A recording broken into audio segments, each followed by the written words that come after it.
السلام علیکم دوستو، جرائم کے داستان یوٹیوب سیریز میں خوش آمدید۔ اس سیریز کا آج ہمارا 21واں ایپیسوڈ ہے۔ آج ہم قدیم چین کی ایک خوبصورت لڑکی کی کہانی پڑھیں گے جس نے اپنی خوبصورتی کی بدولت ریاستوں کو گرایا تھا۔ اس کا نام جی شی تھا۔ جی شی چینی تاریخ اور لوک داستانوں میں ایک ممتاز شخصیت تھی جو اکثر اپنی غیر معمولی خوبصورتی اور جاسوسی کی کردار کے لیے جانی جاتی ہے۔ جی شی کی کہانی تخیل کو مول لیتی ہے اور قدیم چین میں ایک نازک دور میں اپنے اثر و رسوخ کو ظاہر کرتی ہے۔ جی شی کے بارے میں خیال کیا جاتا ہے کہ وہ 476 سے 771 قبل مسیح میں یو ریاست میں رہتی تھی۔ کہانیوں کے مطابق جی شی کی خوبصورتی بے مثال تھی۔ اس کے چہرے کے لحاظ سے بیان کیا گیا تھا کہ شہروں کو ڈبو سکتا ہے اور ریاستوں کو برباد کر سکتا ہے۔ کہا جاتا ہے کہ اس کی شکل اتنی محصور کن تھی کہ مچھلیاں بھی تیرنا بھول جائیں اور پرندے سحر زدہ ہو کر آسمان سے گر پڑیں۔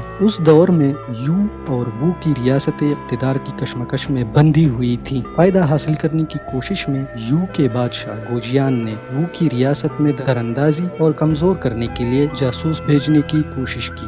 جی شی کو قدیم چین کی مشہور 4 خوبصورتیوں میں سے ایک کے طور پر چنا گیا تھا اور اسے بطور جاسوس تربیت دی گئی تھی۔ جی شی نے جاسوسی میں اپنی مہارتوں کو فروغ دینے کے لیے سخت تربیت حاصل کی تھی جس میں ذہانت کو اکٹھا کرنا، دھوکہ دہی اور ہیرا پھیری شامل تھی۔ اسے اپنی دلکشی اور خوبصورتی کو ایک طاقتور ہتھیار کے طور پر استعمال کرتے ہوئے دوسروں کا مشاہدہ کرنا اور ان پر اثر انداز ہونا سکھایا گیا تھا۔ جی شی کے مشن میں وو کے بادشاہ فو چائی کو اپنی طرف مائل کرنے اور اس کی حکمرانی کو کمزور کرنا شامل تھا۔ داستانیں بیان کرتی ہیں کہ جی شی فو چائی کی توجہ اور پیار حاصل کرنے میں کامیاب ہوئی۔ نتیجے کے طور پر جی شی کے ساتھ بادشاہ کی دلچسپی نے اسے اپنے فرائض سے غفلت برتنے، اس کی حکمرانی کو کمزور کرنے اور وہ ریاست کے اندر تقسیم پیدا کرنے کا باعث بنا۔ بالآخر وو کی کمزور حالت بادشاہ گوجیان کی قیادت میں یو کی افواج کے ہاتھ لگ گئی۔